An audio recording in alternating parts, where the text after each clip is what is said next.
that didn't mean everybody was getting it. It was just the number they came up with, so that someone could get 5%, someone could get nothing, somebody could get 2. Right. So you came up with a number as an average that would then be distributed appropriately, not that everyone would get that. Correct. That's right.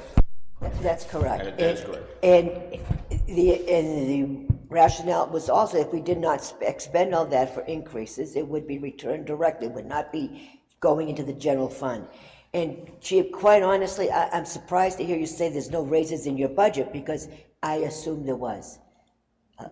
Why would you put a budget without any raises? Because the wage matrix was never accepted. It didn't matter that it was, we accepted it, never voted on it. And as far as I was concerned, there were raises built in based on that matrix for both police and fire. And shame on us for not communicating that. So how does a governmental body accept something without voting on it? How do you accept it and not vote? That was it, Joe. We did not formally accept it. Okay, so I just want to clarify one thing. Your budget for 2025, your salaries are not the same as 2024, is that correct? That is correct. And so there is some salary increase in your current budget. I just want to, yes. But that increase is potentially not equal to what potentially someone else could get, because you used the tool that was created for putting these increases in, and that may not be. You have a few people that are up at the end who will only be getting COLA. Is that correct? And two are not based off raises; they're based off promotions. Because I have a full-time medic that will need to be compensated as a paramedic, not as a basic. All right. So. Bless you. So I just want to clarify that. So we're going right back to that. When we look at this wholesale, we're not treating all of our departments equally, and that has been the issue ongoing. So, I know I can only speak for myself. I was under the impression that fire and police had money in their salary line to compensate their employees. Not knowing how they figured it. The other salary lines didn't have any money in it. So I think this $30,000 was to make sure that other employees could get some a raise dependent upon their evaluation and performance. It wasn't a blanket. So I think that was derived because the understanding was that fire and police did put something in that salary line for an increase, and the other departments did not.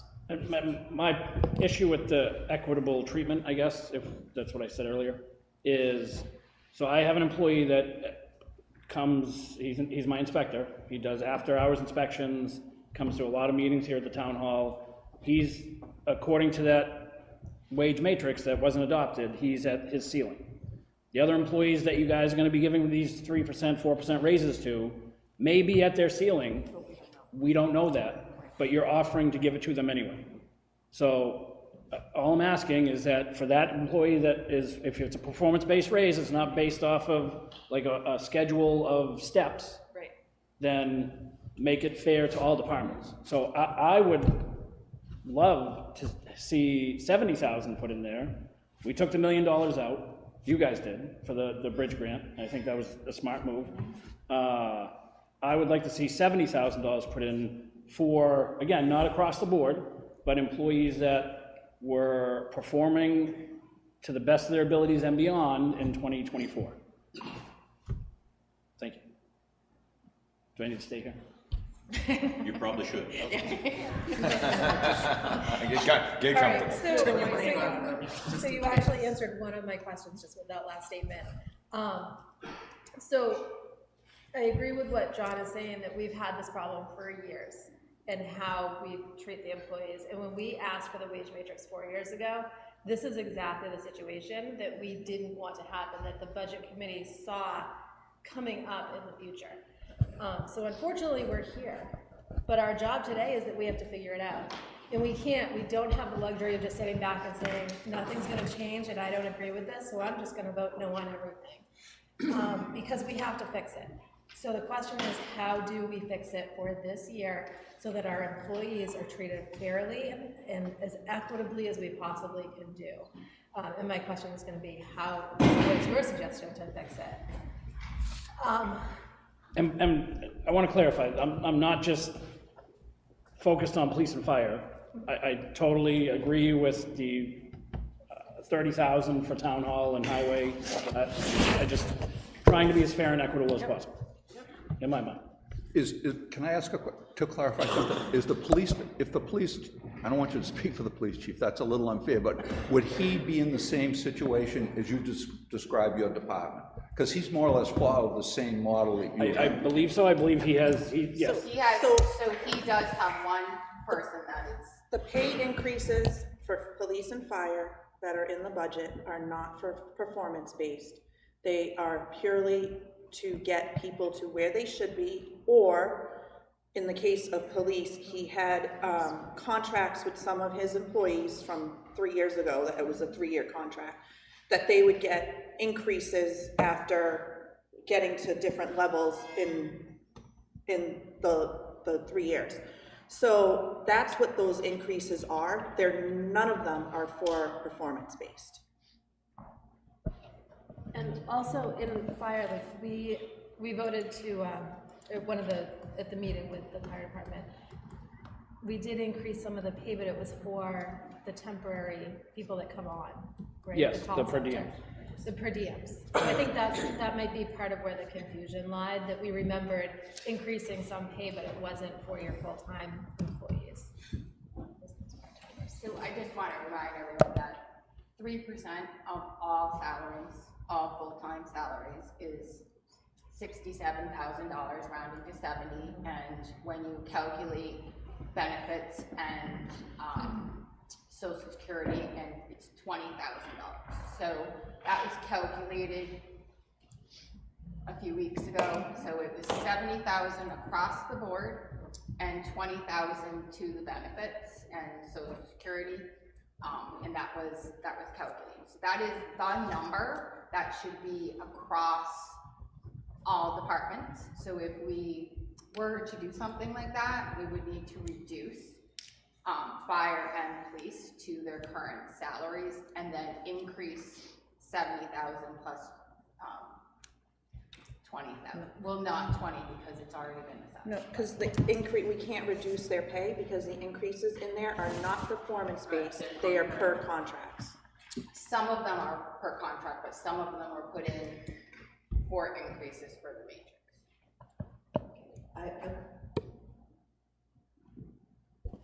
I'm going to say a couple of things. I'm going to provide a solution, temporary solution. I suggest we leave the $80,000 in the budget, reschedule it for a different line item in the executive budget for increases, and not change the bottom line at all, because we're not going to be able to come up with a number that's equitable at this time.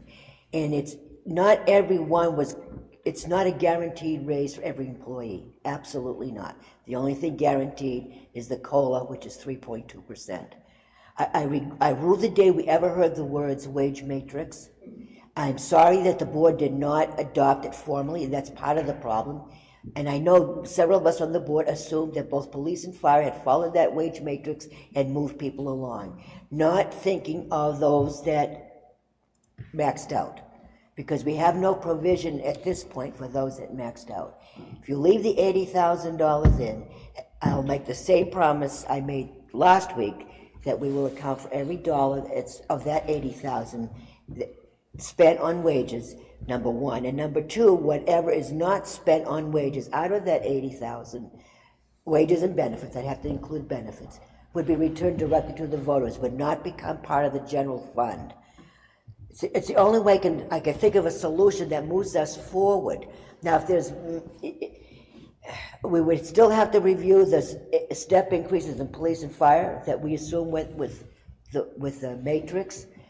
But if that doesn't merit any other increase, that's fine. If it's just a matter of adjustment based on competitive salaries in the area, that's one thing. But a performance is a whole different. I know the budget committee did not want the board to do pay for performance, and I don't, because it's too subjective. There is no objective way to do it. Those of you that have had employees understand there's definitely, you know who's doing the job and who isn't, and you might have some preferences. If you think that goes on all the time, I don't know. Barbara and I might disagree on this one here, but So hold on, Barbara.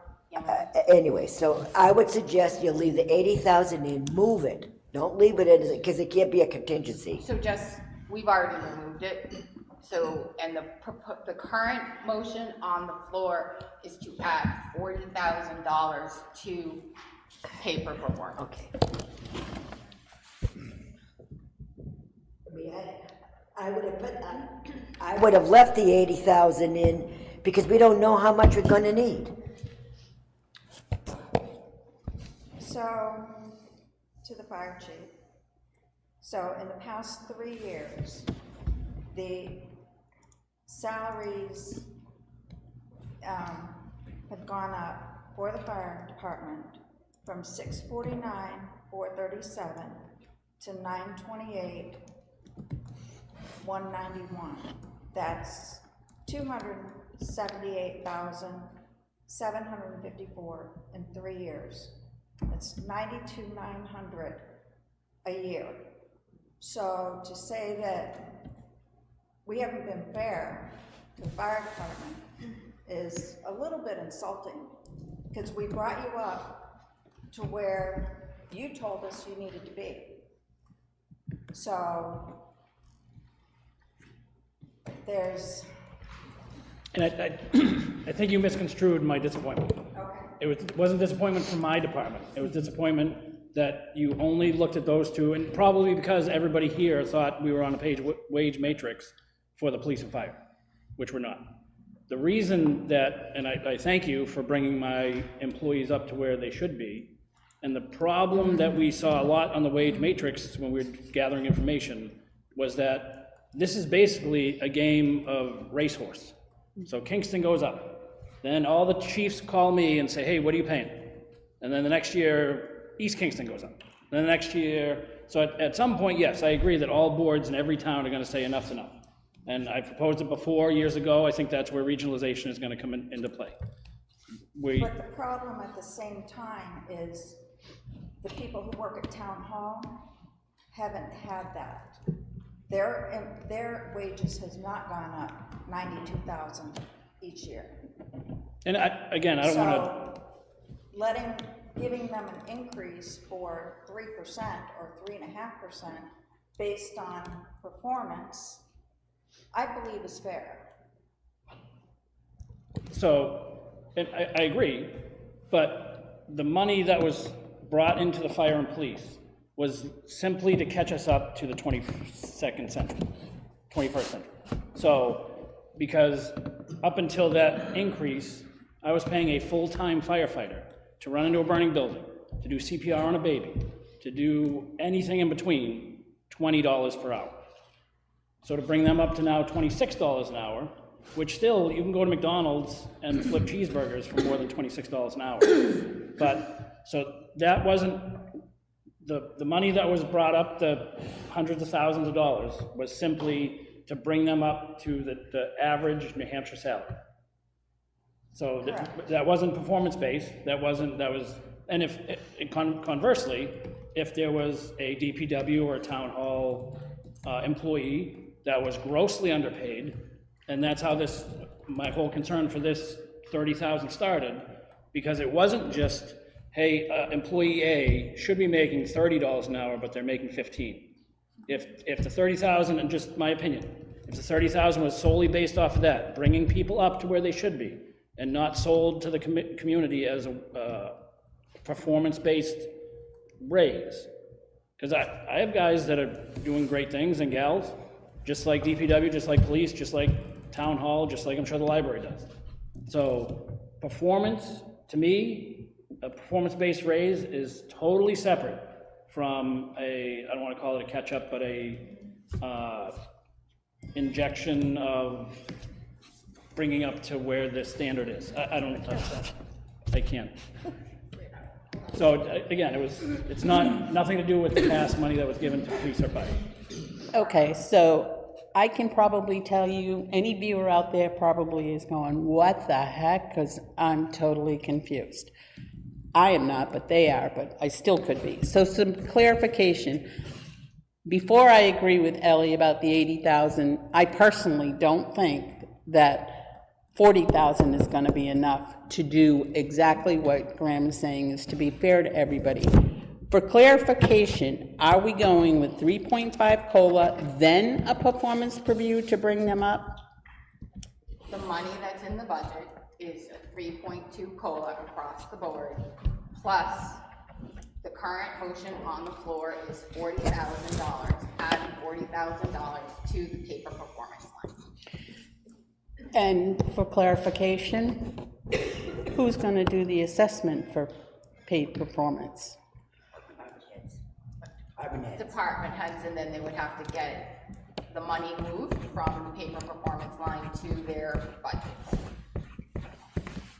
And is that every employee? You got part-time too that you're affecting. So again, I agree with John that this isn't going to solve everything. I think you need to come up with a bottom number and say that's across the board for this year, not, you know, this one could get 5 and this one could get 4. I'll go back to the morale.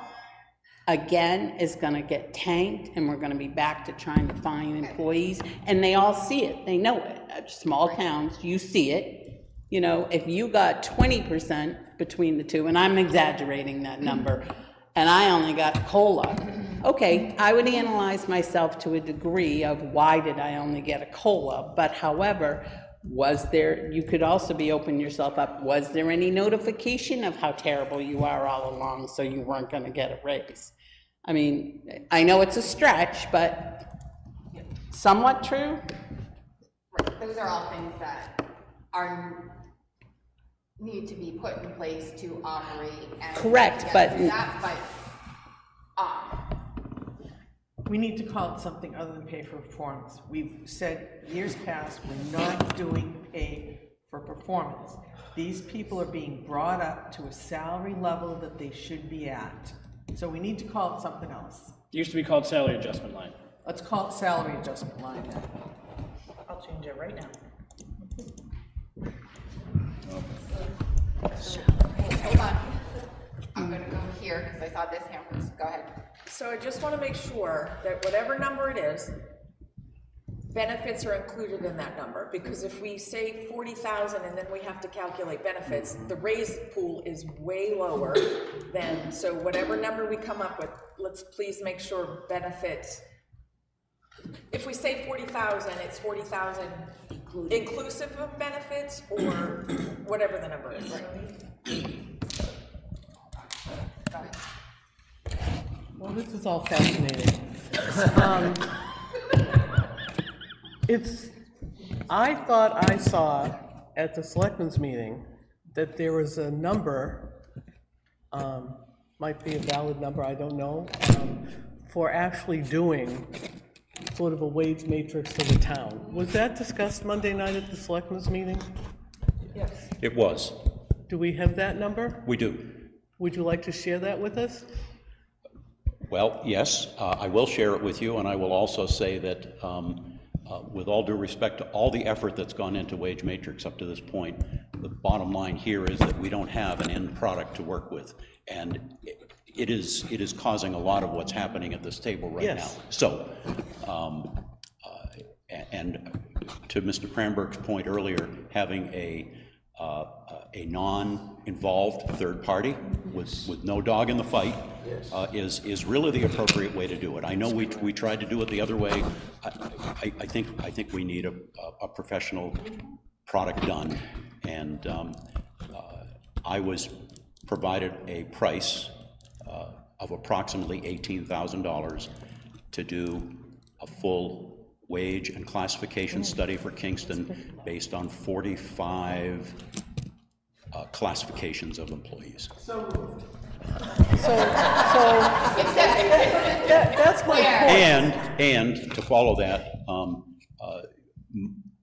I would hope that there would be enough money in the budget, wherever we get it from, that come the first meeting after elections, that the select board start the process of getting this done so that we have a product to work with when budget time comes at the end of 2025. So going into 2026, we're on much better and much more solid and non-subjective kind of footing. Well, that was my point, that knowing that that number was out there, that a lot of the discussion on what's needed could possibly be cut down if the budget committee had an assurance from the Board of Selectmen that they felt there was enough money within the budget to get this accomplished by the time they have to talk about this again. That $80,000 number looks real good, doesn't it, right about now? Well, Because it includes- I don't think so, but that's. Whatever because number- Again, as a taxpayer, I'm like, you just cut out $1 million, now we're putting back 80,000 and we don't know where it's going.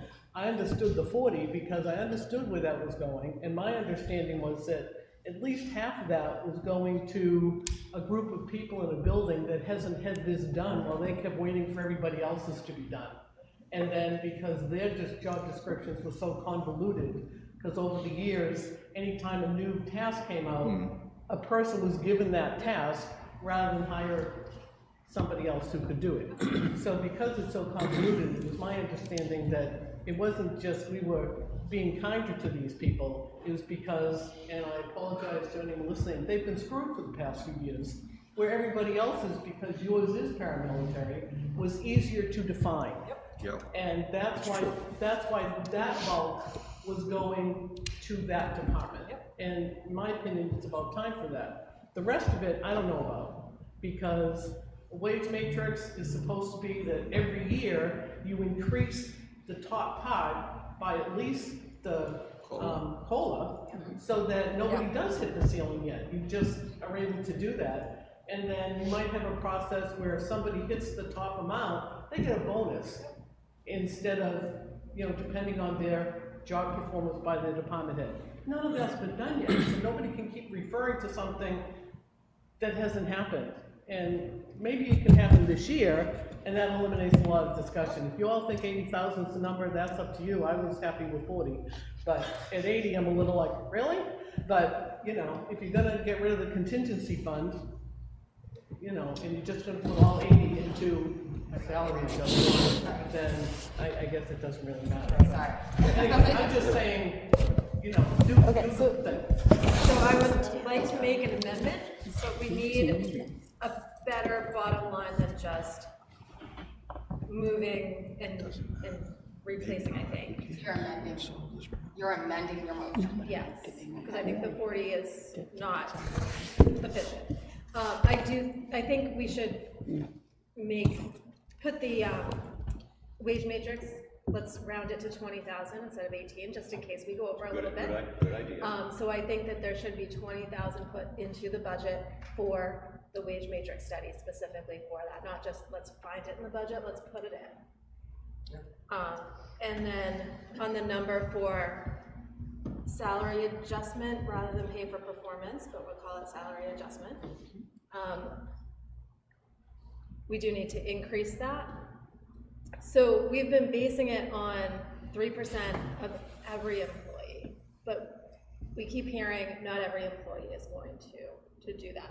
So the number that was kind of thrown around with the benefits, I think it would be almost 80,000, right? If it was every employee at 3%, did I follow that correctly? 3% every employee. So it would be 90,000 if it was every employee?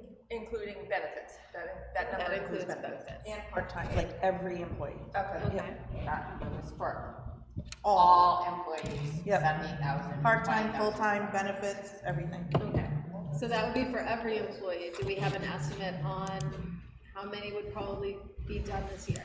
Would it be 2/3? Will it be half?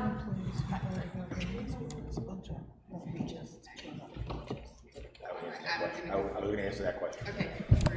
I guess I want to reiterate that not every employee is gonna get that.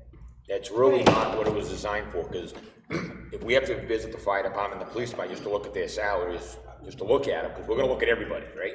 And if you have somebody that's been doing the same job, this person is maxed and this person is not, it's time to bring this person up a little bit.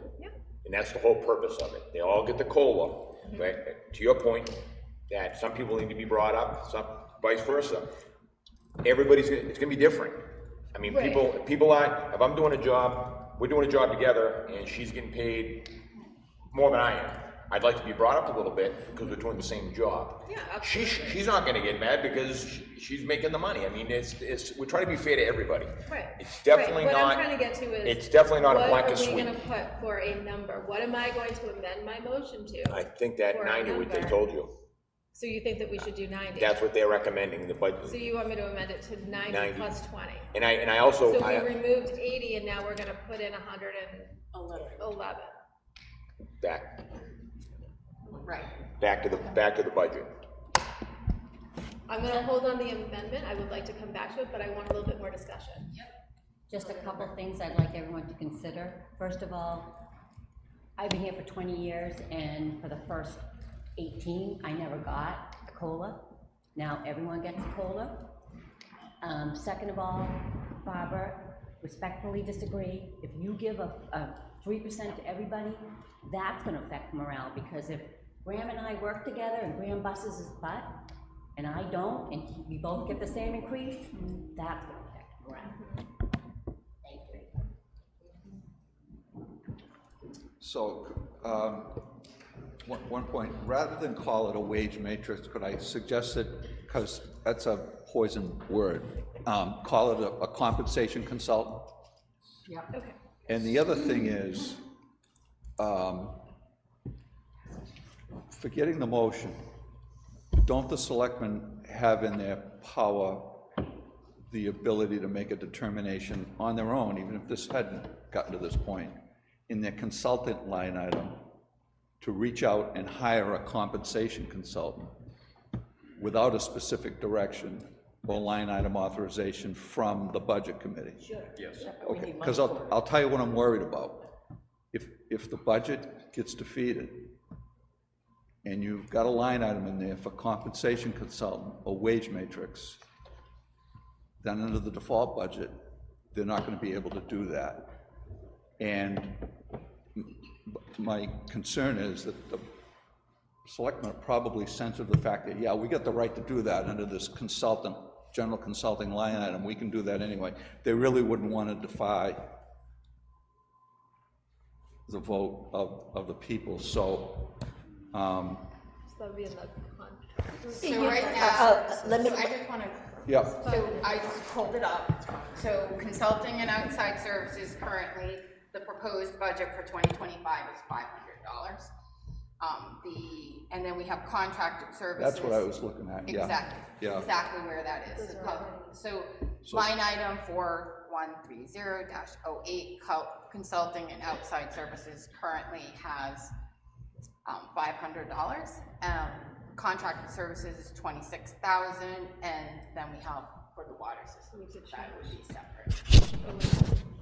Well, and it looks as though under contracted services, that's really already determined to go to some of the water testing activities that. Well, that's under the public systems, Well, yes. you already have a contract, so I don't think you could create a new contract and charge a contract service. It has to go to.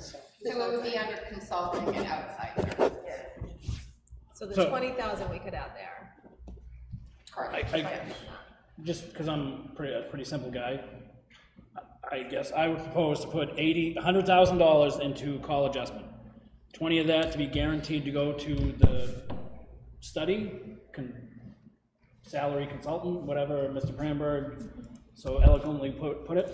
And then 80,000, which isn't every employee, but the majority of employees that could be, or should be bumped up or should get a 3%, 4%, whatever. So that we're not being greedy, and I know that's how I look right now, but the town's not being greedy, asking for the full $90,000 for everybody across the board. It's $80,000, And then you can still pull the wage matrix study for MRI, because its call adjustment is very pertinent to that study.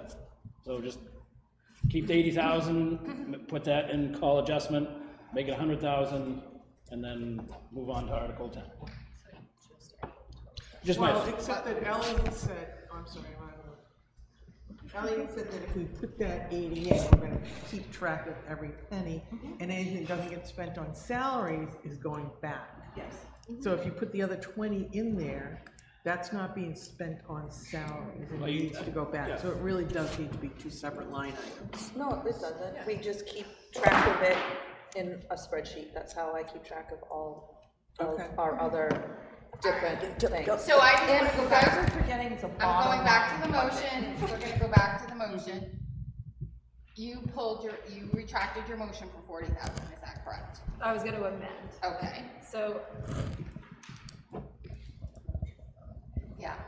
it's, do we wanna separate it out or do we just wanna do this one? I would ask that you separate out and have two Separate separate it? votes. Okay, so I'm gonna amend my motion to add $20,000 to the consulting line in the executive budget of 4130-08. So that would make that 25,000, or no, $20,500. Make sure those decimal points are in the right place. And then to. We're gonna do one at a time. One at a time, Yes, okay. please. Second. Is there a second? My second stands. Claudine's, I'm just gonna go with Claudine, so. I've been up here for like an hour, so can I vote? Sure. We get paid the same as we get paid. All right, so right now, it is just to add $20,000 to line 4130-08 consulting services. Any further discussion? All those in favor?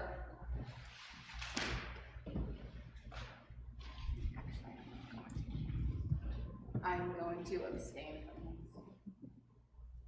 So 7. Opposed? Abstentions. Sorry. Did you vote? I'm sorry. Okay, I didn't see. I want to make sure.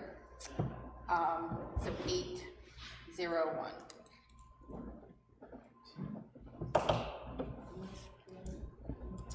All right. That motion passes, so we would update this to 20,500. And then I'll make another motion that we add 80,000 to the, what are we calling it? A salary adjustment line? Rather than a performance. So I just want to clarify, you're creating under 4155, right? Yeah. -01. We can't rename it because paper performance is already a line item. I'm changing the name to be salary adjustment. The account names don't matter. I can change them to whatever we. But Except in previous years, we have called. History, just put it in parentheses. It doesn't matter. Yep. Yeah. Okay, so line 4155, pull 1. So that line, so the motion would be for that line to change its name in the account. So it would read salary adjustment formerly paid for performance. And it Okay. would add $80,000. Add 80,000. Yeah. So total would be 83,500. Is there a second? Second.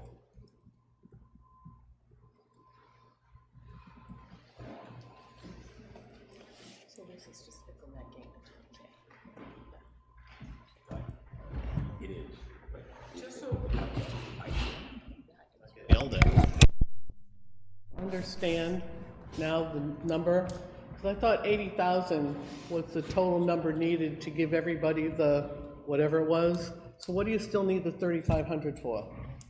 The 3,500 are the paper performance contractually required for. Okay, so the 80,000 didn't have anything to do with those employees. Okay.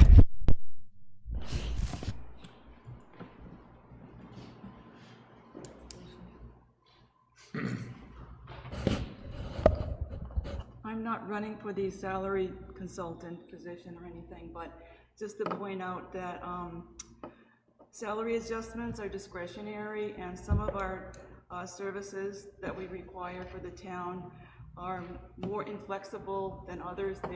They require more training, more certification. We call that inelastic supply in economics. And some of the services, like Department of Public Works, the services are a little more flexible. I mean, they don't require so much training to perform. And in the private sector now, with inflation going up over 20% over the last few years, some small businesses are barely able to give their employees a COLA to keep them on. But those are not highly specific, highly trained services.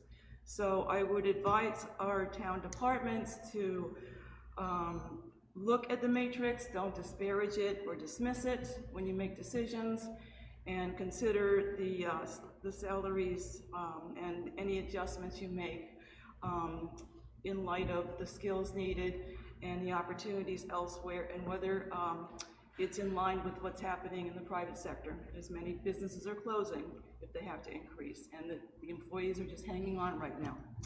Thank you so much. Any further? All those in favor of adding 80,000 to, What? are you voting, or are you? For what? Any further comment? Ahead of the game. Oh, okay, he's ahead of the game, okay. Just keep it in mind. Okay. Someone's got to, wow. All those in favor of adding $80,000 to the salary adjustment line 41500. All those in favor? 80,000.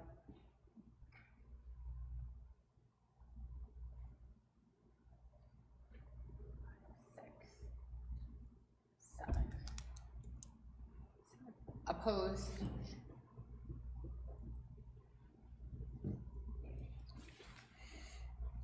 Motion passes 7-2.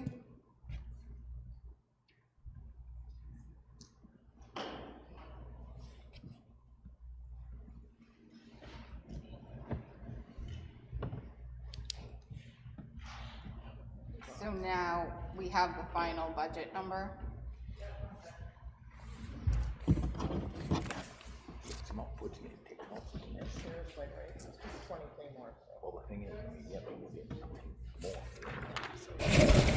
$9,961,369.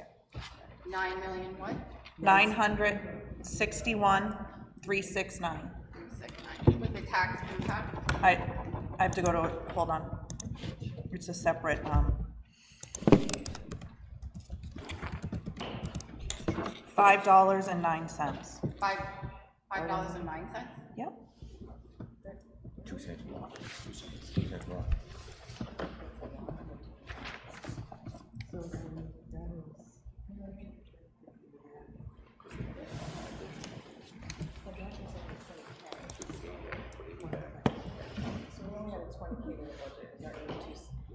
Equals 2 cents higher? I don't know the calculation, so it just seems like it would be, that's kind of a 2 cents higher, Paul, for that? What? 2 cents higher for that? Yep. So that, I know, that, but then just intuitively, it seems like a big number, because we're only, in the end, 1,000 to $1 million approximate budget. seems like it shouldn't have been moved the needle. It shouldn't have been moved the needle. It should almost not even register on the, I didn't change anything else. The income stayed the same. I typed in the new budget number. I don't know. I'm just gonna double check the number.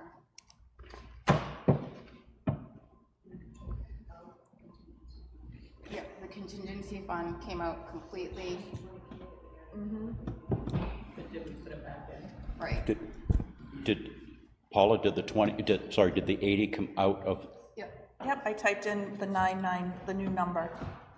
It's a separate formula that I have for the tax impact. I don't think the 80 went back in, did it? You took it out. No, I typed in that number into my formula. That's the number, 9,961,369. 80 should have come out, 80 should have gone back in someplace else, and then an additional 20, so that Yeah. the net here is a plus 20,000, which That's right. I don't know how it even impacts that I don't either. by much at all, the tax impact number. But It is, okay, we'll recheck that number, but, all right, so, Just a point of clarification. The consultant fee, is that gonna go out, I'm assuming it goes out to bid, like an RFP? Right? That's the threshold, right, Paul? What's the threshold for RFP? 25,000. It has to go for 3 quotes. So it doesn't. Huh? so it wouldn't necessarily have to go out to It would bid. go for 3 quotes. Not a bid, just quotes, yeah. I know we can't tell y'all what to do, but I think it would be advisable to go out for more than just. And I'm sure we probably will. In all likelihood, that's what would happen. I'm just, clear. We may not have to, but we would want to. Yes. Full disclosure. Was the original motion to move contingency fund to a warrant article, and do we need to revisit that original motion? Because there now is no warrant article needed. No, you still no, need a the contingency select fund. board would still would still want a contingency fund for other issues. So we added money to get across the board 3% raises and benefits. So we're still gonna need a warrant article for $30,000 contingency fund? 50. That will when we discuss warrant article 11. Perfect. Thank you. Let's do it. All right. Is there a motion for approving Article 9 for $9,961,369? Yes. So Audie? Trish.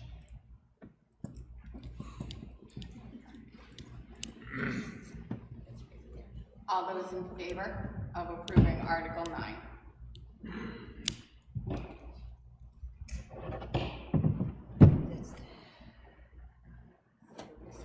All those opposed? Motion passes 6-3. Okay, so I'll ask the select board for a motion to approve the proposed budget of $9,961,369. Motion. And a second? Second. Any discussion? Mr. Koppelman? I can honestly tell you that I was prepared to come here today to say no to this operating budget because I still have concerns that, especially in some areas of our budget, we're moving in an unsustainable upward direction. However, given the discussion that's happened and the changes that have been proposed, in particular, the agreement by the folks around the table to support a professional wage classification study eases my mind enough, and I think it's important to do that, and so I will support the motion. Ready for the question? All in favor, please say aye. Aye. Aye. Motion carries unanimously.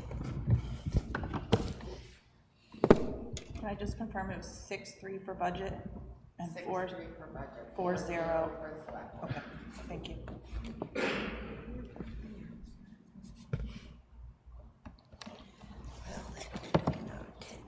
Article 10.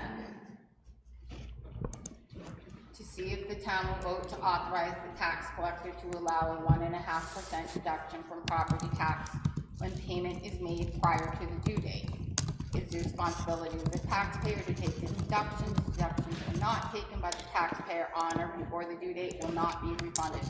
Majority vote required. Move for approval. Sorry, second? You said second? Robert, okay.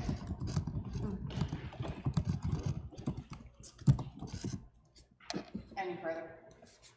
Just a All there. clarification. Yeah.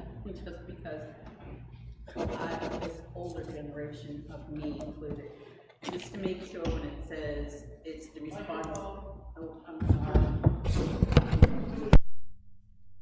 part of the responsibility of the taxpayer to take the deduction. I'm assuming that it's gonna be on there what the deduction is. We don't want them calculating and making. It's always there. Always. Well, let's just, you know, when you read it, I just want to clarify on the, because it isn't on the, but it isn't on the bottom of the warrant, that's all. We can't always assume people understand. All right. Any further clarification? All those in favor? All in favor? There's 9. Motion. Motion. Second. Second. Discussion. All in favor? Aye. Unanimous. That was a 9-0 for budget too, right? Correct, yes, 9-0, yep. Article 11, to see if the town will vote to establish a contingency fund for the current year for unanticipated expenses that may arise, and further to raise and appropriate the sum of $80,000 to be deposited into the fund.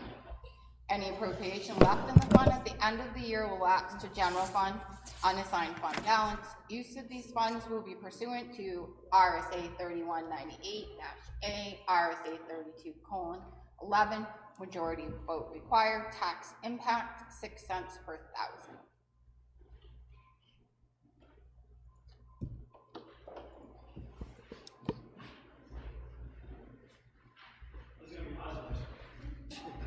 So I just want to speak to the importance of this money. 4 years ago, one of my employees called and said, hey, our primary attack engine, engine 3, something's wrong with it. So it ended up blowing a turbo, which cost us $15,000 that we had to have shipped from Britain.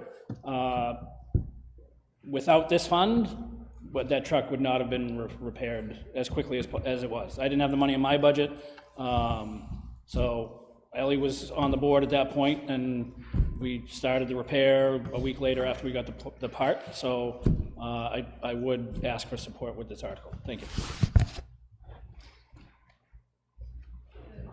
Just make a motion to remove the 30,000 from it, so to make that number 50,000 instead of 80,000. Second.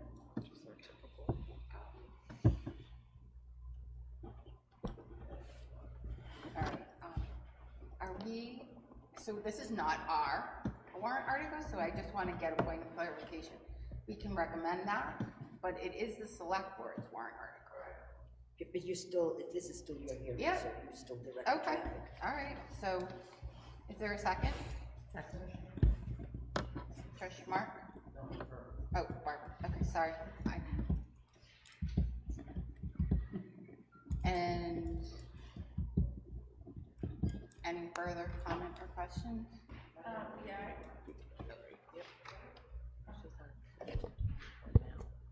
It was in the budget for 30,000. It was 50? It was 50, No, contingency was 50. I thought it was 30. No, it's always. No, we added the. Oh, we 30. added the 30, okay.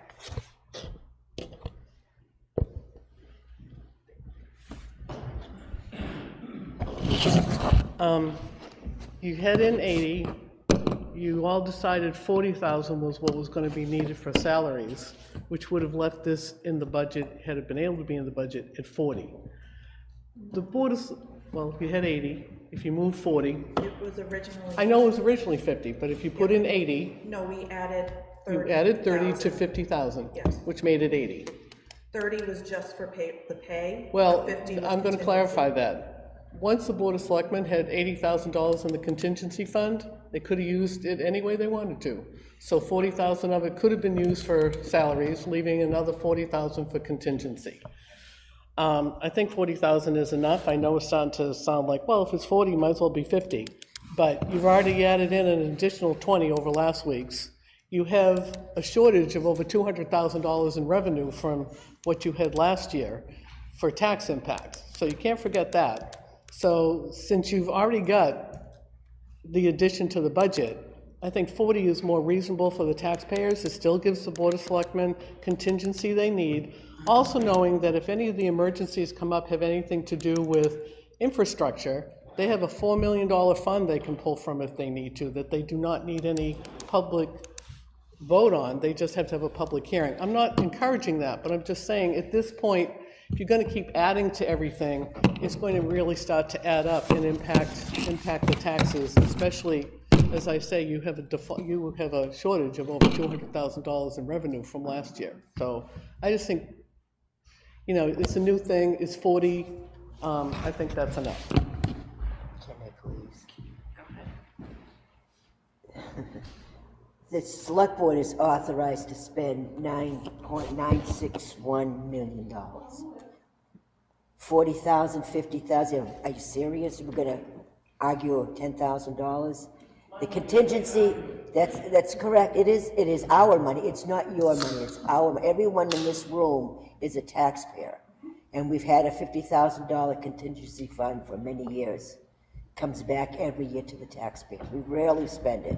We did a few years ago on the tanker.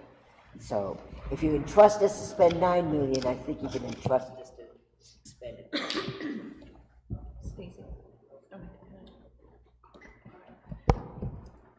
This is gonna be a new warrant article for the taxpayers because we've never had it in a warrant article, and I think I tend to agree that the higher the number, the less likely voters are going to approve it, not understanding that it's always been in the budget before.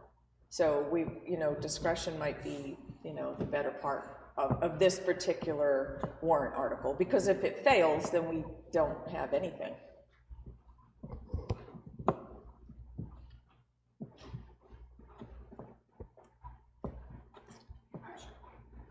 All those in favor, any further discussion? All those in favor of. What's the motion? Is it Motion is to for. reduce it to 50? Reduce it to 50. Any further? All those in favor of reducing it to 50? Opposed? Motion passes 7-2. Motion to approve the 50,000 contingency. Motion. Second. Second. Discussion. All in favor? Aye. All opposed? 3-1.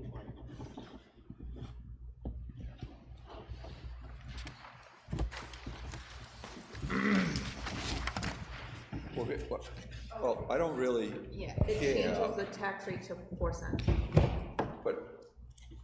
but that was an amendment to Yeah, I reduce know. the warrant article to Yep.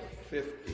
Yes. Now you've got, Now we have don't you to need a vote. motion Yep. to approve the 50? article, yes. Oh, right. Yeah, so that happened, and then and then I was gonna go back. Well, we don't vote on the amendments, but we were Right. voting on the article. Yep, and now we have to vote on the article. The budget committee has to vote on this article. Okay. Is there a motion for approval for the article? Trish? Is there a second? Barbara? All those in favor of approving Article 11 for the contingency fund?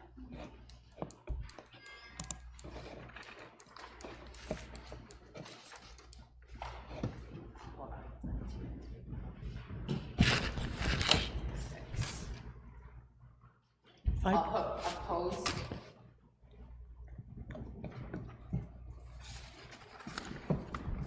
So just to clarify, the Budget Committee made a recommendation to the Board of Selectmen for 50,000.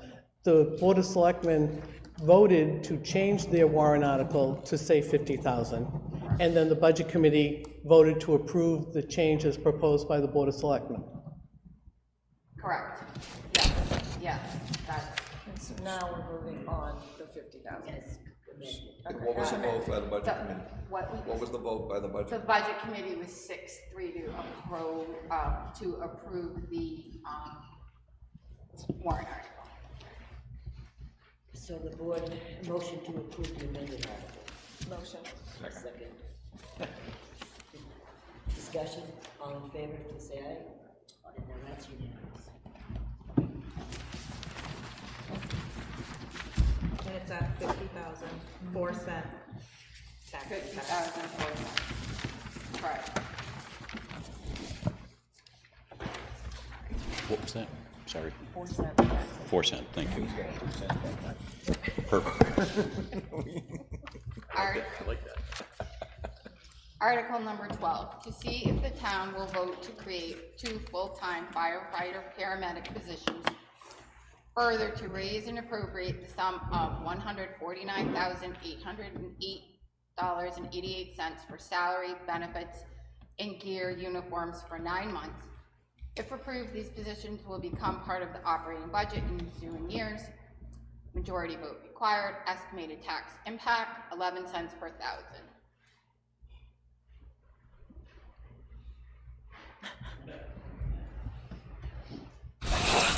So we attended a meeting Thursday evening about this, the replacement program. I'm sure most of you know by now and read the papers that in September we had a 10-day notice that they were going to cancel the regional paramedic service from Exeter Hospital. That put a lot of us in major concern in the area, the 13 towns that currently and at that point utilize the service by ALS. The Seacoast Chiefs got banded together, took us 3 months to figure out a solution. We're proposing a solution. From my perspective and being in charge of protecting the residents and the property in Kingston, in order for that never to happen again, that we're in that position where we may have a lapse of service, paramedics and EMTs alike do save lives. So I ask for your support on this article. We currently have a full-time employee that is in medic school. He should be done in early March, I believe. So with the addition of 2 paramedics, if I can find them, because staffing is an issue these days for all departments across the board, that will give us 3 paramedics that will be split on 3 shifts. So there will only be 2 days a week that will not have a paramedic on shift. But I also have other full-timers now that are interested in possibly going to paramedic school. So I think this is a much-needed guarantee for Kingston that we have the best service possible. Chief, just a quick question. Shoot. Sorry. Go ahead, Al. Have you ever done a study to figure out how many paramedics Kingston could have that would alleviate our necessity to join the regional ALS? If we have a paramedic on duty here in Kingston, because your calculation when you presented this, I think you didn't present it, you talked to the board about it. And a year, we're gonna be looking at $120,000 a year to support that group. Quite possibly in year 5 and 6. Correct, down yeah, the road. correct. It's gonna be going down the road. So would this help us to maybe not have to use that service and save that money, or is we're gonna be required to do both of them? So as of right now, to get a paramedic coverage 24 hours a day guaranteed, you're probably going to need 6 to 7 medics. Okay. Because you have vacation time, sick time, bereavement leave, whatever the case may be. So if I only have 4 medics, it's tough to mandate somebody to work or. Correct. I'm just curious. So yeah, 6 medics.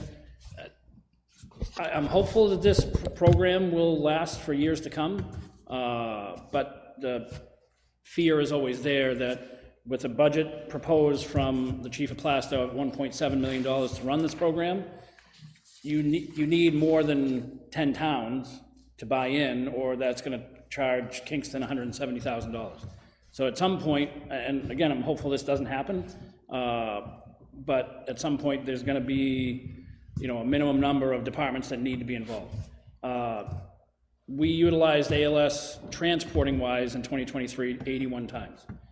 Now, I can't sit here and tell you that 81 of those 80 people or one of those persons would have died if ALS was not available. But I guess to your point, we also have an increasing number of simultaneous calls, whether we have a motor vehicle accident and a fire alarm or 2 ambulance calls at the same time. So not only would we need to guarantee the first call is covered by a paramedic, but also the second call. Thank you. So I think there is a cost benefit that needs to be done, maybe not year 1, 2, or 3, but somewhere down the road where we need to say, okay, paying $100,000 into the service may not be cost effective for us. Thanks. So, Are we waiting on Plastow, are we hoping Plastow voters vote this? Are they the only one to say, you know, it's like a regional district, you know, that both towns vote? Are all of them voting or just Plastow? We're banking on it passing through Plastow. so it's already been confirmed through Plastow. So Plastow chief brought it to his selectmen, they voted on it, and then they held a public hearing a week later to vote on it. So Plastow is moving forward with this 100%. Wow. Right. And that's only because there's no cost associated. Right. Yes, Plastow chief made it clear to his TM, town manager, and his select board that they will not be paying into this. Ever. Plastow will not pay, Plastow doesn't need the service. Plastow is promoting and sponsoring the service per se. So nothing's going into the Plastow general fund, it's gonna be in a separate revolving account, money in, money out, and Plastow will not make any monetary and will not spend any monetary into that account. So my questions and concerns are kind of in line with what Peter brought up, and I've mentioned it before at, I think, at select board meetings, and I've asked you, Chief, the same question. Not discounting the fact that we want to make sure that Kingston residents are protected. That's a given, that's a foundational item. How that gets done is the question, and if, having lost the intercept service from Exeter was, you know, just egregious and a horrible situation, and everyone agrees with that. And the first year of the regional program won't cost us any more than it did under the former Exeter Hospital model. Correct. And as you've explained to us, and as we heard at the regional meeting this week, depending on how much money can be brought in over the ensuing years, will determine, and how many towns buy into it, will determine what the cost for any community is to participate. And that's going to be scaled in some way depending on the amount of need that the town has. All of that said, my only concern is that at some point in whatever year it happens, I don't know, are we going to be paying double essentially for this capacity and for this safety net for our residents? You know, if we, and I really am a big supporter in the regional concept. I think that, you know, financially it's really the right thing to do. And hopefully the regional thing with Plastow at the lead will work out.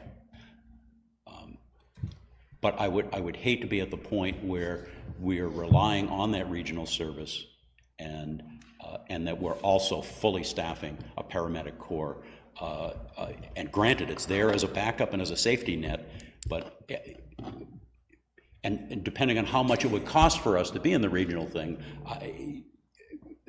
the ultimate cost to us is unknown, but I just would hate for us to be in a position of having to pay double for this service. And so that's my concern, and there's so many unknowns that we don't know sitting here today. So I just wanted to make sure that I got those thoughts out. So I'd urge the selectmen to explore, and there was an allusion made to it in a couple of, something I read in the newspaper in a presentation was presented to us, which was that the employees of the ambulance service were open to continuing the service as a nonprofit organization. There are a lot of advantages to that, and it's really in all of the cities and towns' interest, unless you're the main one, like it sounds like Plastow wants to be. By getting the lead on this, they've relieved their taxpayers a lot of the risk and expense of providing the service. But it's in the interest of the other cities and towns to delegate one of you to really wrestle and look at establishing a nonprofit that you could ultimately control. through the board of directors and however it's selected. I know there was a statement made that, which is usually true, that it would take you a year or more to get a nonprofit started. Now, the Library Foundation started its foundation in less than a month. They got their tax exemption. And there are provisions in the Internal Revenue Code to qualify your nonprofit for tax exempt status in an emergency situation. So I'm positive if there's the will to explore this, 2 or 3 of the cities and towns, that it will work, and it can be made attractive to the employees to go in that direction.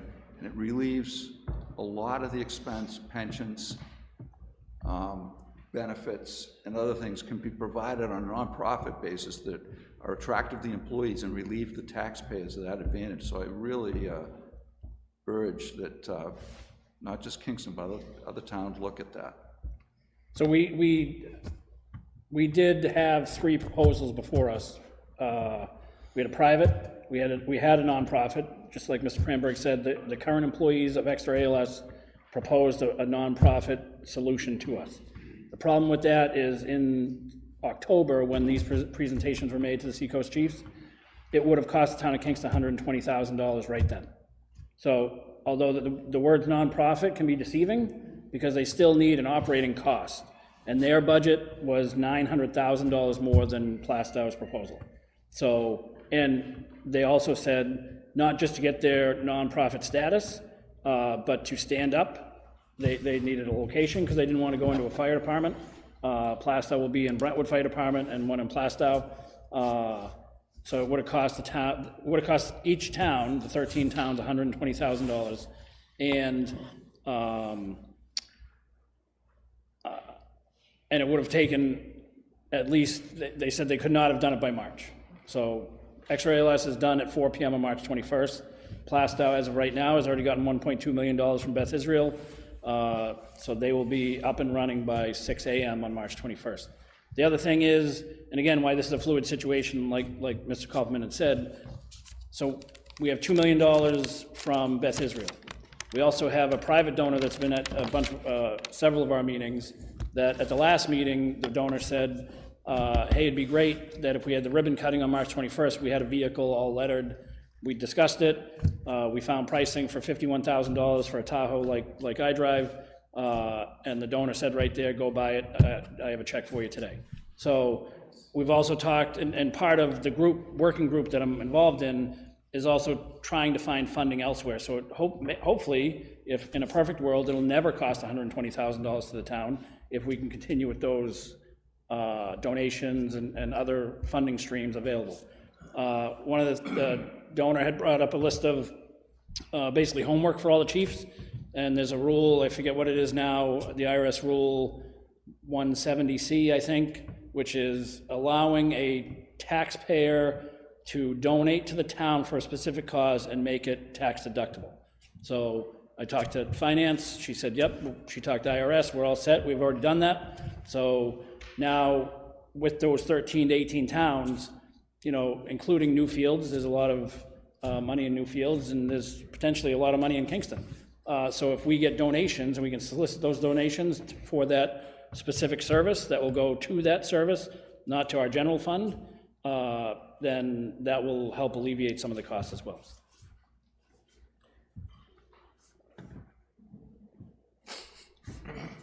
When you say alleviate the cost, you're not saying it would alleviate the cost of Article 12, though, correct? No, that would be just for that regional service. Okay. Additionally, will there be a need for more emergency vehicles with the hiring of these 2 people? No, currently we run 2 ambulance, fully staffed, well, fully equipped ambulances. And should the new regional consortium get up and running very effectively, is there a possibility one of these positions or both might become redundant? Again, I guess redundancy is a good thing in emergency services because you're always going to have that second ambulance call, you know, and to Peter's question, you know, how many medics does Kingston need to guarantee a medic on? We would need all medics to make sure that, you know, one ambulance call comes in right now and then we have another one in 5 minutes. Well, if we have one medic on, that medic is now tied to the first call and can't break off to go to the second call. So it may become a redundant system, and that's my vow to you, is that I will, on a at least minimum yearly basis, keep track of that and make sure that it is most cost effective, but also able to save lives for the town of Kingston. Thank you. So just for some clarity, because I think we've gotten a little bit mixed with the two issues of losing the Exeter ALS service and the importance of this warrant article. Theoretically, so kind of taking out that ALS, if we still had it through Exeter Hospital, that wasn't a problem, would you still be asking for these two paramedics? Yes. Yes. So we need them regardless of that other service. So right now I have 6 full-time firefighter EMTs on staff. So that means they work 24 hours a day, 7 days a week. So 2 shifts have a per diem on. So they have 1 full-time or 1 per diem. With the addition of 2 members, now I can have 2 full-time staff on 24 hours a day, and then still have the 3rd per diem shift because of those second calls. A motor vehicle accident requires an ambulance and an engine, sometimes 2 ambulances, so now we can staff that, cross-staff the engine, the ambulance, everything in between. So yes, even if Exeter Hospital ALS was continuing status quo, I would still be asking for two positions this year. I honestly, I think in the next, depending on, we have a couple large residential communities potentially coming to town. I'm not sure where 266 Route 125 with the 1,000,000 square foot warehouse stands. And there are still potential developments coming to town. I, as looking into the future, not that I can see the future, but I would say in the next 5 to 10 years, we're gonna need 4 full-timers on staff. And obviously, it's my job to look at that and, make sure that if it needs to happen, it does, or if it doesn't need to happen, it doesn't. So it's your job to approve that, my job to bring it to you. Motion to approve. Second. All those in favor? Opposed?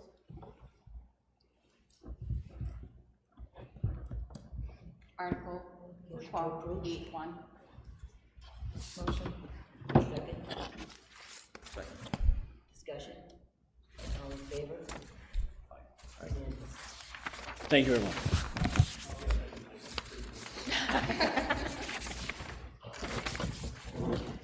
Article 13, to see if the town will vote to create 1 full-time land use administrator position and to eliminate the part-time positions of the planning board, administrative assistant, and zoning board.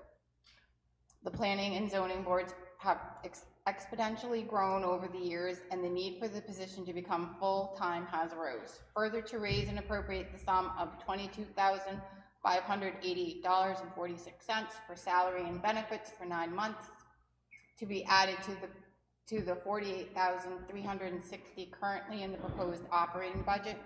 If approved, this position will become part of the operating budget in ensuing years. Majority vote required. Estimated tax impact, 2 cents per thousand. Any discussion?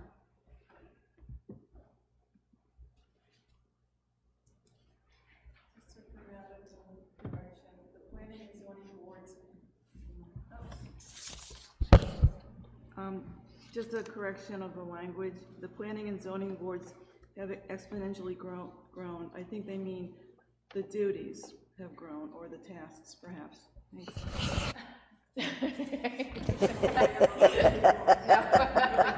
That is very correct. You go ahead. There's 3 of us that said you want to talk about it, so you go ahead. This issue is something that will come up in a future article here regarding town administrator, but there's a phrase in here that we proposed for the town administrator, and town council said we couldn't put it in there. And that is the statement that where it says planning and zoning boards have exponentially grown over the years, and the need for the position has become full-time has arose.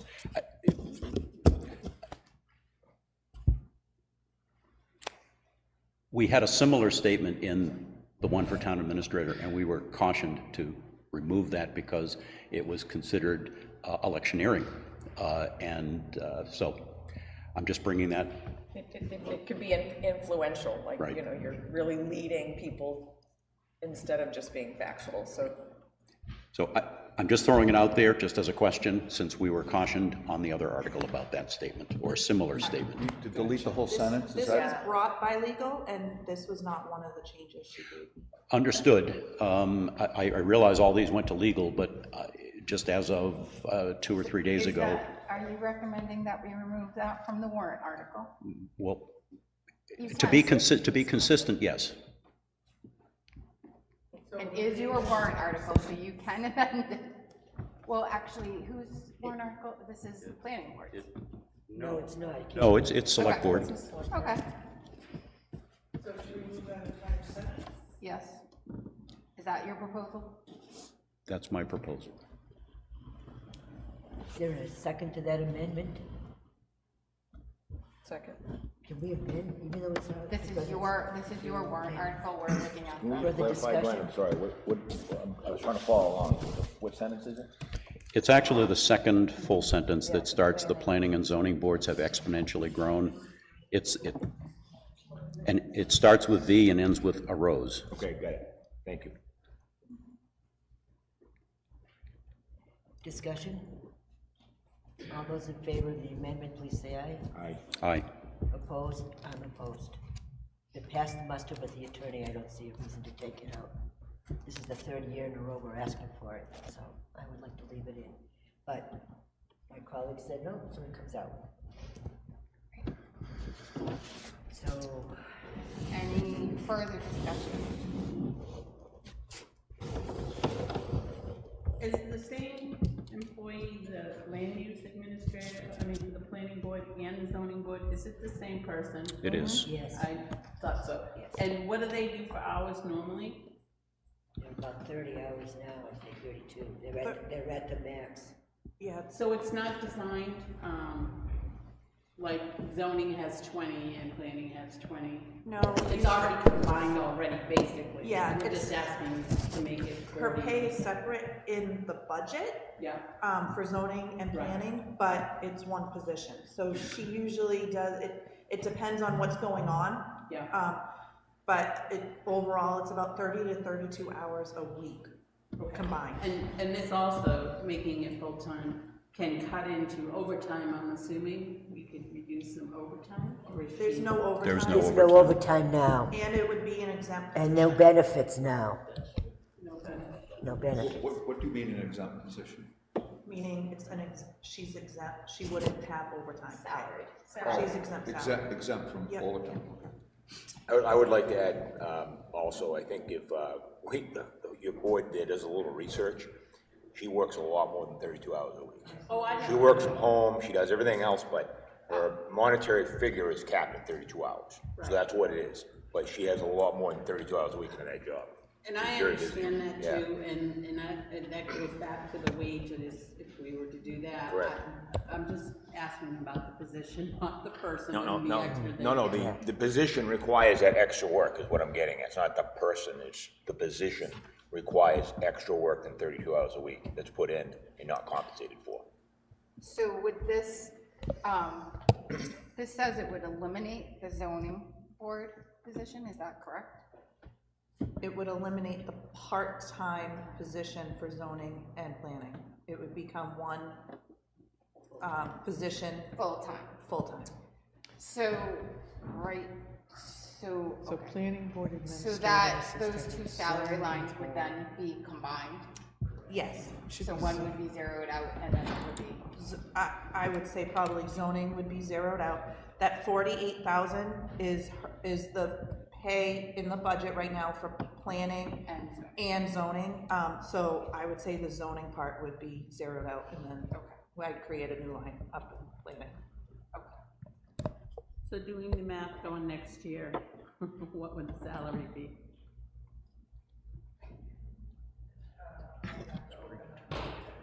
I'm sorry. Yeah. So this would turn the position to a 40-hour a week. Correct. Salary exempt. The biggest difference is that there's no benefits attached to the position now. And so that's really what we want, to make it a permanent full-time position, including benefits.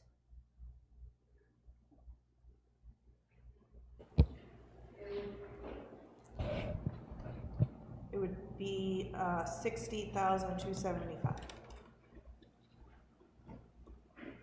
With benefits? No, Plus. that's just the pay. That's the pay. Yep. Thank you. But benefits in this warrant article? The amount in there is the additional we would need to make that position full-time. And that would be for this year's salary, 60,000? Yes. So, Yes. so 9 months, okay. Yep. So the salaries No, and. no, that's not what I meant. Oh, For the full year next year. 60,000, Oh, I thought you that just is, said 60,000 would be, For 9 months. for a whole year, is 60,000 would be. the- Going into next year's, it would just get into the budget process Yeah. for next year. So That's her salary. 60,000 for 12 Salary. months salary? Yes. Then you got the benefits. And then you get- Okay. So, I realize that it's probably not that significant, but I'm not gonna vote for creating any new positions until we deal with the town manager, the town administrator situation. I don't, Go ahead. So the remaining lines under the ZBA for salaries and COLA, that's for minute taking? Let me see, Nope, the salaries will go away. Nope, that is for that position, the part-time position right now. Okay, So those would go away, Okay. and those numbers would move up to planning. okay, thank you.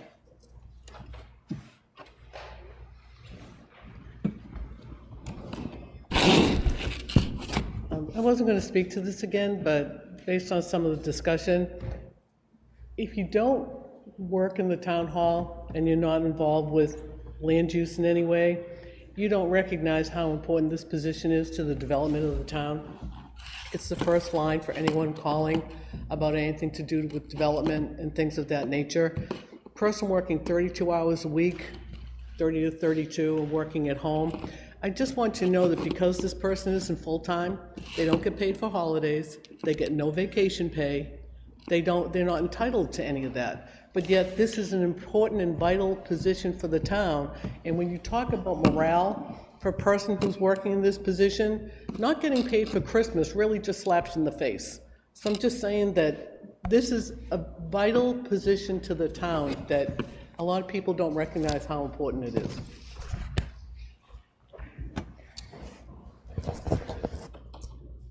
Well said, well said, well said. So, any further discussion? Is there a motion for approval? Second. Okay, Trish and Martha. All those in favor?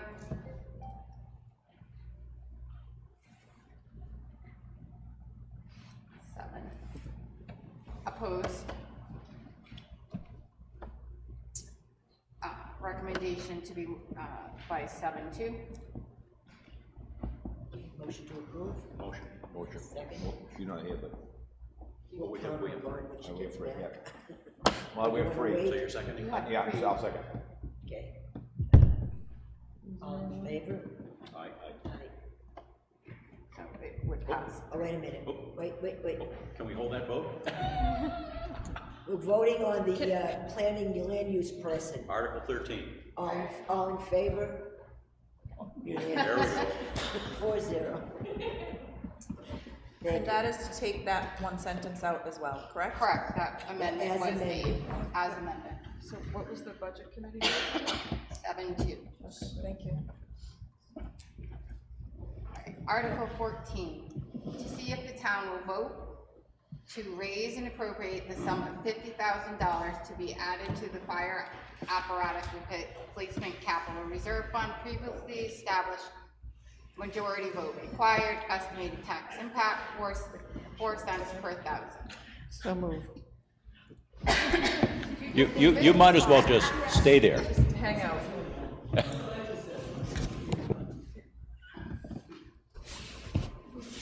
Good morning. These articles are presented every year, and we all have heard me and Rich St. Hilaire and Bill Seaman, and Chief Briggs, police usually doesn't have these, but you've all heard us say that instead of a spike in taxes for 1 year, it's easier to level fund this year after year. Problem is that so many things are based off warrant articles, large sums of money. The fire station, when we got the fire station, thank you for voting that in, but we didn't get this article passed that year. A lot of people, justifiably so, your taxes, my taxes, everybody's taxes goes up. They say, well, we'll give you the fire station, but not the money for the truck. Our engine that we paid for and ordered in 2016 cost us $450,000. This truck will cost us, it's a tanker, so a little bit different, but not much, same idea, will cost us $750,000. To replace that engine that we ordered in 2016 for $450,000, today would likely be $1 million. The other issue with that is now if we place the order for that truck today, likely we will not see it for 3 years because of assembly line issues and everything, metal shortages, everything in between. So again, my job is pre-planning and knowing that if we wait until that truck fails completely and we don't have the tanker, which carries 3,000 gallons of water to any structure fire in the town of Kingston and beyond, and we have to wait 3 years for that to get built, that will raise a lot of other problems. So I ask for your support. The reason why it's $50,000 is because the next article that you'll be voting on to remove $735,000. Currently, there's $710,000, so that's not enough to buy the truck. So instead of asking for the typical $75,000 or $100,000 like we do yearly, I figured we'd kick it down to $50,000 and try to save some money.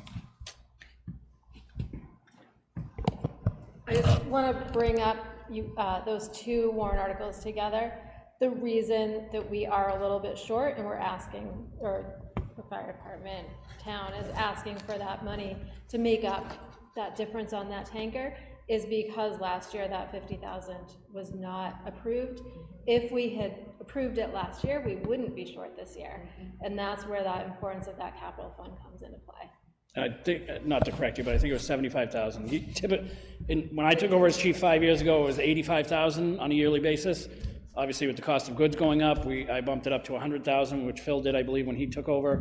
But yes, the selectmen voted last year to bring it back down to 75 to make it more palatable, and that in turn failed as well. And, go ahead, Stacy.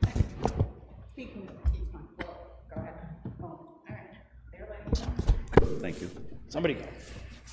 So if in fact the two articles pass, the net addition to the capital reserve fund would be 40,000. No, did I do my math wrong? 1135, so it'd be 15,000. Okay, okay. So it leaves a little bit for the. That was, I don't that was the bring any idea. accounts, especially my bank account down to zero, so I figured I'd do the same. He did it so that there would be a balance. So that there would be some left. Because it does still gain interest on a yearly basis. Sure, or monthly basis. And just a comment that I've always fully supported, and I support this, all of our capital reserve funds, because it really is one of the best ways for the town to minimize the spikes from year to year when it comes time to make huge purchases. And it's one of the items that's supported very heavily in the capital improvement plan. And so it's a really smart thing to do. And so I hope that the town supports it. Thank you. CIP plan. If it's nothing but my mission this year, there will be one in place with before ever. So just as a sidebar, the tanker replacement is on the capital improvements plan. Kinda. But it was actually listed, so typically the ambulances are replaced every 12 years. We found that's their life cycle. Fire trucks were replaced every 20 years. The tanker is a 2001, so it's already 23. I'm not against this. Again, if we had had, in my opinion, a legit CIP, this is obviously on it, people support it, I'm not against it. My question to you is, we're not paying the $735,000 up front. You're saying 3 years. Why do we need to take $735,000 out this year? Because isn't it gonna make more interest where it is? So they do offer a significant discount to pay it up front, because then that company uses that money to build other projects. Okay. So it's like it's like interest for them. So like the ambulance that we ordered that should be here in June or July, to pay up front was a discount of like $40,000. Okay, and that's just, you know. That's it. You make sure. Microphone. You need a microphone. Make sure it's on. It's on. So, when you order and you send them a check, regardless of any delays, that's the amount we pay? So, and I met with Mark earlier this week. So the way it was in 2016, when you paid $450,000 for that truck, nothing ever changed. That was the contract. Now, unfortunately, signing a contract is like not signing a contract, if that makes sense. Meaning that there's a clause in there that says it may cost more. When we went to bid for the ambulances, one company wanted to put $80,000 in a contingency fund, and I was not okay with that because I would have no proof of that on my end for going up. You know, the cabin chassis went up or metal went up, so we ended up going with a different company that said, once we take delivery of the chassis, which has already happened, that's the guaranteed set price. So do we know if $735 is the exact price? Well, what if COVID hits again? What if, you know, God forbid, another pandemic hits? So there's always an out in the contract, but on the good old boy handshake, usually it's right around that. Chassis been received? For the ambulance, yes. Okay, all right. Any further questions on this one article? We have, is there a motion? Motion. That's it.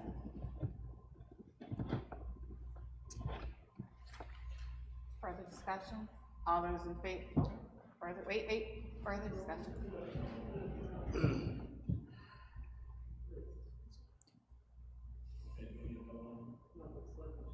You have the truck to be replaced, should be that truck to be replaced. That's the next article? The truck to be replaced? We're on 14. That's 15 though. It's the next article. That's the next article. Yeah. Nice save. All those in favor? All those in favor? All in favor? Motion to approve the 50,000. Second? Second. Discussion? All in favor? Aye. Unanimous. Just to clarify, the vote was 9-0 and 4-0 for recommendation for this article. Next article, Article 15. To see if the town will vote to raise and appropriate the sum of $735,000 for the purchase of a new fire tanker truck and to authorize the withdrawal of $735,000 from the fire apparatus replacement capital reserve fund created for this purpose. The amounts left will remain in the CFR, which is the capital reserve fund. Truck to be replaced, we're gonna clarify that, is our 2001 KME tanker. The now 24-year-old tanker is the primary source for transporting water to a fire scene. The lead time on orders for apparatus is currently up to 36 months from time of purchase to time of delivery. Its replacement is in accordance with the fire apparatus replacement plan accepted by the Select Board, Fire Chief, and the Budget Committee. If Article 14 fails, this article shall be null and void. Majority vote required, estimated tax impact is 0. Ask a question. Maybe it's just me, but this article, I've read it over and over and over and over again, and to me, as a person going into the voting, into the booth, who may not see the zero tax impact, it's almost like it's two statements. At first, we're gonna raise an appropriate, then the second says we're gonna take it out of a bank account that you already have the $735,000. That raise. You have to do it. So, yeah, I think that's, per DRA, you have to say raise and appropriate. Okay. It is confusing, the way it's written, I think it's just, the normal person goes in and sees. Exactly. It just seems like it's very confusing for a You can't vote. just say withdraw, you have to say raise and appropriate, I and, hate that to hurt the and outcome of the we vote. had it as one warrant article, and our attorney, split it into Okay. two. Which is much clearer now than it was previously, and Yeah. again, this is definitely better to understand. I just want to see hurt the vote. Do we have to make a motion to Yes. correct replaces with replaced? No? No, it's an editorial correction. Okay, all right, because it's, the content is still the It's same, grammar, it's just, it's proper okay. grammar, that's all. Okay.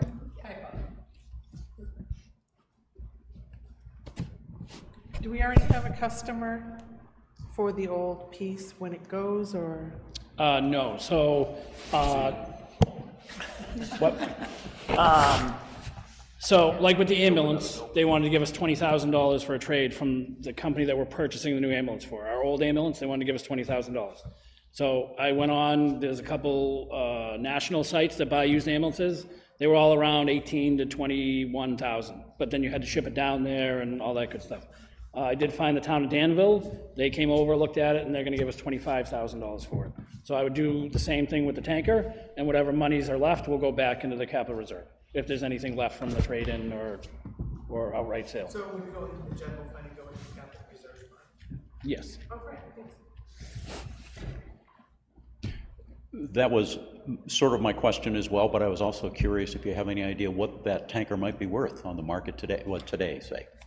So judging by looking at other used tankers of the same or similar footprint, people are asking $50,000, $60,000, $70,000. I'm assuming that's resale, meaning that company bought it for $20,000 and then resold it, or trying to resell it for $80,000. But like I said, I will do my due diligence to try to maximize the amount we get for it, whether it be private sale, trade-in, or sale to a company. But we would not be keeping it. Correct, no. Okay. It's a replacement, Thank you. not addition to. Any further discussion? Is there a motion? Motion. Mark and Trish. All those in favor? All in favor? 9-0. Motion, second? Discussion, all in favor? Aye. Unanimous. Thank you for your support. Hopefully this is the last time on. I would better.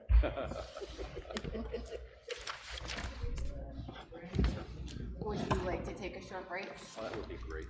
Okay, so we're gonna just take 1 second because we need to shut it off, but can you shut off the, we're gonna take a 5-minute break. 10? Oh, yeah. And we're at 10, 5-10 minutes, because we have a lot of. Back at 11:15? Oh, yep, we'll be back at 11:15. Everybody plenty of time.